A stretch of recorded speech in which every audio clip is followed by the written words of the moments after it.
Ran me up a bag, young loving all this money. Keep my circle small, cause these squares are so funny. If I give you my all, will you promise just to love me? And we turning up, we going 8, we going dummy. They just want some fame from me, they ain't really slide. Hey, hey, hey. For those of you may be your first time, I'm Gbankie. For those of you been hanging with me, come on, let's get it in. On tonight's mukbang, we got white beans. It has pieces of steak, beef in it. We have chicken. We got cornbread. Got some little yellow peppers here on the side. My faithful onions. Some tomatoes. And I got me some red hot, my favorite hot sauce in the world. And we're going to get it in. Father, bless this food. Make it healthy, nurse. Take out all the fishes that be in it. In Jesus' name I pray, amen.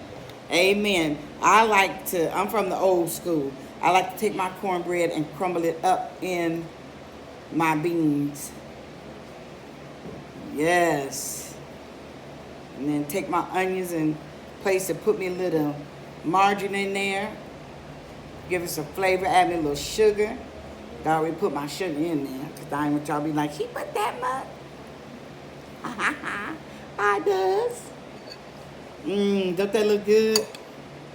I was brought up, I'm the youngest of 9, which I've said before. And one thing was cooked in our household, pinto beans is my favorite bean. And that's one thing that was cooked in the house was beans.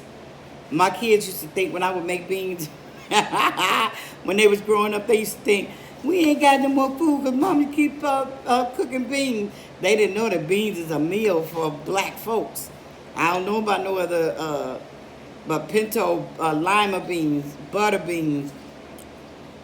Oh yeah, it's perfect. Beans, back when I was growing up, was a supplemental meal. Make you want to dance. That's the bomb bomb, y'all. What up, bomb bomb gang? The bomb bomb, y'all. Hope everybody doing good. We doing good. Everybody's safe. Nobody's been sick. No cold, no flu, nothing.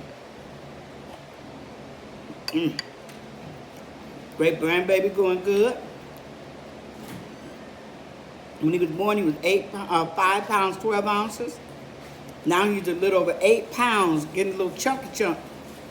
But he was so little when he was born that it don't look like an 8 pound that was born 8 pounds.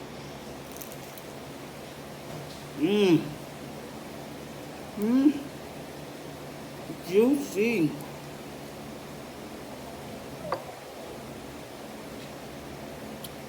I've been having a headache today. I think it's trying to go over into a migraine. You migraine sufferers, you know what I'm talking about. Tonight I want to talk to us about housekeepers.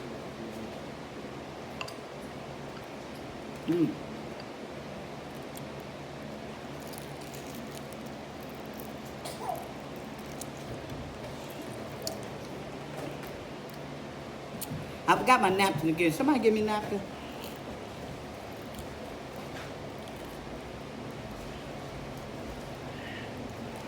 Now, why am I struggling with this little piece of... All this I got to eat, and I'm struggling with this. But my first job, I was a stay-home mom.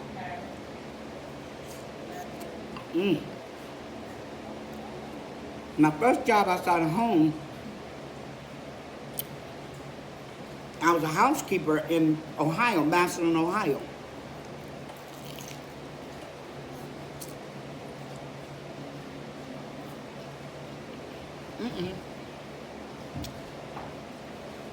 And 3 weeks later. you never think about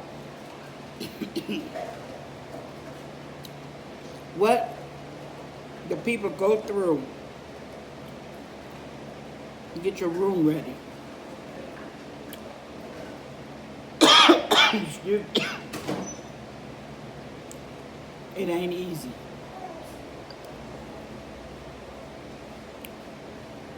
Especially when you get a good housekeeper, it's not easy. You go in the room, you assess your room first.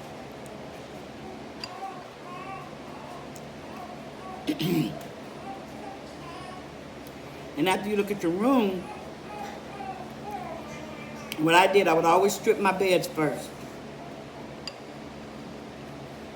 Get all debris, all trash, and boy, get some people trash your room. They can trash your room.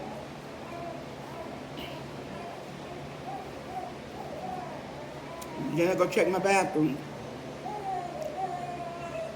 Get all the dirty linen out first.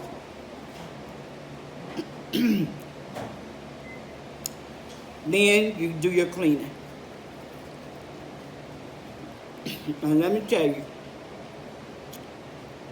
I used to step in the tub to clean the back of the shower. Excuse me.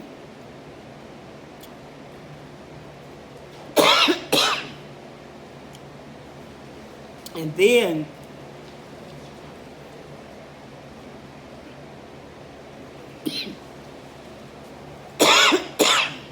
excuse me. Then after you do that, I would scrub the whole tub, shower. Get on hands and knees and do the floor.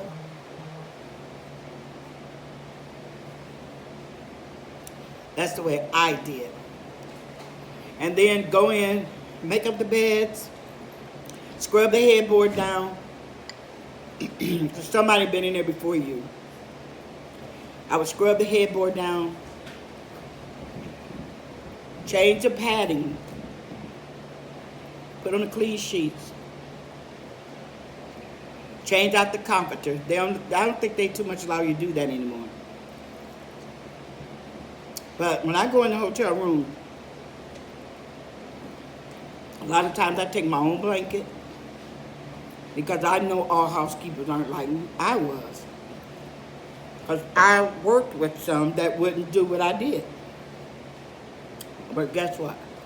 When I started there, the people named me Sunshine. Because they said when I came, it's like it brought sunshine in the building. And then they were wondering, when I came, how you get so many tips? I mean, I would go home every night with not under $300. Because the people appreciated what I did. I'll never forget room 103. It was a handicapped room. They gave the key out and the room wasn't clean yet. So this guy came, he said he wanted to know who room was it, and just so happened mine. He said, if you can have this room cleaned up for me in less than 30 minutes, I'll treat you well. Man, when I went in that room, mattress off the bed, bathroom a disaster. It was just a disaster. But me being me, my mother brought me up. She was the domestic cleaner. I know how to clean. I got in that room, not just because of what he said alone, but I love cleaning. Man, when that man came back in that room, he was like, I need to speak to your supervisor. And I'm looking around like, what? I brought my supervisor in. He said, look at this. It was a mess. But look at my room. In less than 30 minutes, I had that man's room, honey, smelling good, looking good, and he was feeling good, and the man tipped me $350 that day. Oh, yes, he did. And they was like, that was supposed to be my room. Well, y'all dirty. They gave it to me because it was the most dirtiest room in the hotel that day. But they didn't know me, see? I went in there and hooked the girl up. You know, we call everything female. I called his room a girl. And the man blessed me very well. But I didn't do it just because of that, but I did it because my name was on it. And then they gave me, I'm new employee now. Just so happened corporate came down this particular day. Instead of them giving a room to those that have been there before, they gave them my room, and I had only been there like 3 days. But because they didn't know me, honey, I went in that room. I wiped down the dresses. I wiped down behind the TV. I just cleaned. And the woman came in with the white glove. The white glove is real. And gave me an excellent. She said she very seldom excellent anybody. But see, when you go and do something, do it right. And people, when you go in those hotel rooms, when you got a good housekeeper, tip her well.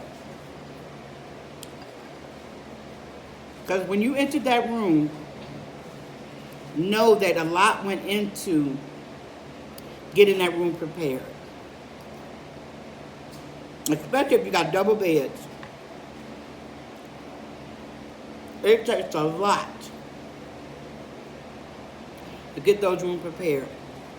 And when you really care about your name and care about the people you work for, you'll do an excellent job. I'm excellent in what I do. If I put my heart and mind to it, you're going to get some good work. You need beans. I'm sitting on your man. We got turkey bacon.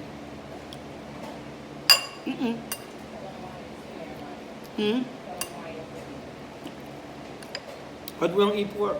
You have to figure.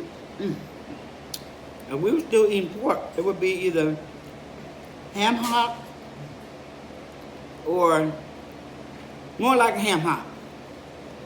But because we don't eat pork anymore, we substituted with the turkey bacon or neck bones or what? A beef short rib.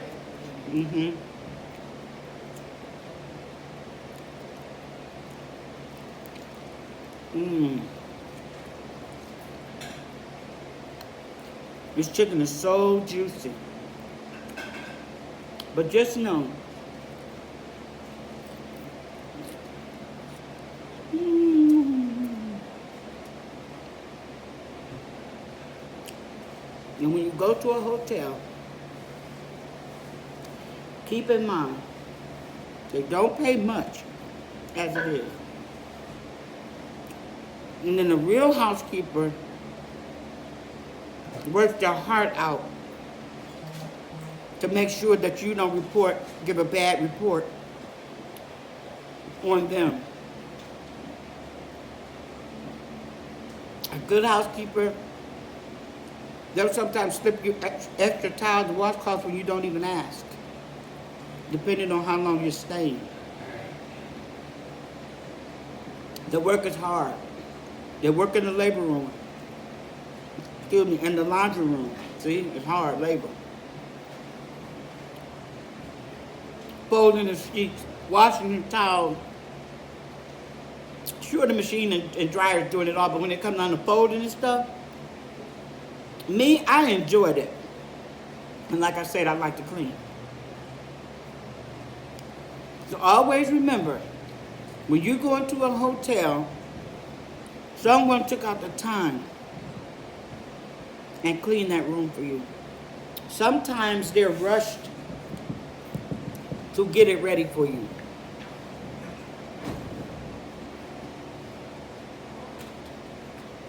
Oh, this is good. That drink is very good. And always remember, when you stick that key in the door, somebody's mother, daughter, son, nephew, uncle, niece, cousin, somebody went in that room, father, mother, went in that room and worked for you. Remember to leave them a tip. Remember to leave them, you can even leave them a little thank you, because you never know what their day was like. And then in turn, your name will go out throughout And then you'll come in your room and find something that you don't expect to find. Why? Because you showed appreciation and they'll appreciate you back. Okay? I hope you enjoyed this. I hope this gives you something to think about. And when we go to these hotels and stuff, they're nice and fine. And some of them aren't all that nice. Motels, no-tels, hotels, whatever other tale. But just remember, someone took the time to clean that room out for you, and may not have been as good as well as you think. But sometimes people clean according to the way the building looks. Not me. I don't care how shabby it look. When you go in your room, you gonna know Gbankie, Jarena, aka Gbankie, have been in your room. Okay? So my poem tonight is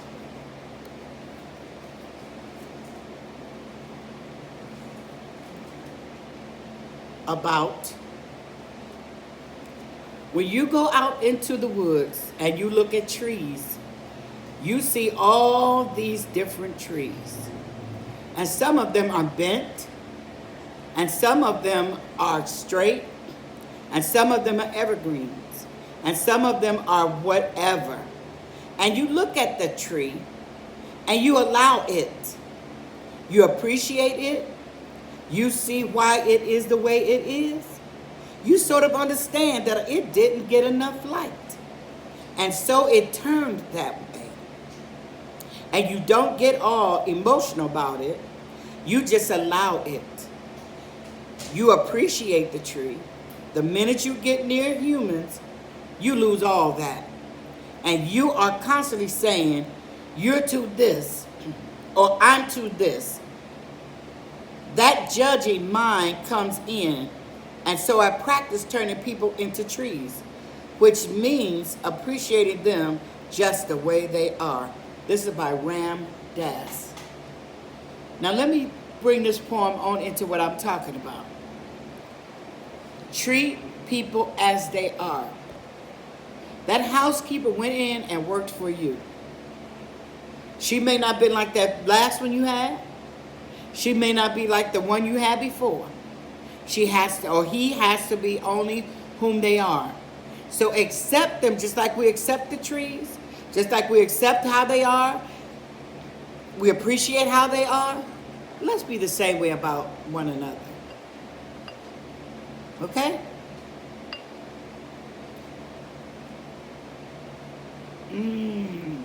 This is so good. Until next time, this is what I need you to do. Comment, like it, share it. Don't forget to subscribe and ring that bell so the next time a video go up, you'll be notified. This is Gbankie saying peace.